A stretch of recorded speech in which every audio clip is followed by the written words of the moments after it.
কেউ আপনাকে গোমরাহ করার চেষ্টা করবে না। কিন্তু আল্লাহ রাসূল সাল্লাল্লাহু আলাইহি ওয়াসাল্লাম বলছেন যে এই প্রত্যেকটা রাস্তার মধ্যে একজন করে শয়তান রয়েছে, যারা আপনাকে আল্লাহর রাস্তা থেকে বিপদগামী করার জন্য আপনাকে ডাকছে, আহ্বান করছে, প্রলোভন দেখাচ্ছে, বিভিন্নভাবে ইসলাম আপনার কাছে উপস্থাপন করা হচ্ছে। একজন শয়তান প্রত্যেকটা রাস্তার মোড়ে দাঁড়িয়ে আপনাকে গোমরাহ করার চেষ্টা করছে। কত কঠিন পরীক্ষা, সহজভাবে নেবেন না, আমাদেরকে মূল্যায়ন করা দরকার।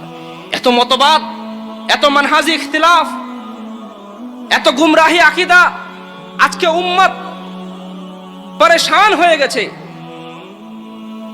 এত কিছু ফিতনার মধ্যে যুবক সমাজ একদম দলাদলি খাচ্ছে, কিন্তু তারা সতর্ক হচ্ছে না। বরং আমাদের উচিত এই বিষয়গুলো নিয়ে ভাবার, এই বিষয়গুলো নিয়ে অবধাবন করার, কোন রাস্তাটা ইসলামের দিকে যাচ্ছে সেটা নিয়ে মূল্যায়ন এবং এই বিষয়ে আলোচনা করার জন্যই আমি আহ্বান করতে চাই। গুরুত্বপূর্ণ বিষয়, সকলের আমি মনোযোগ কামনা করছি।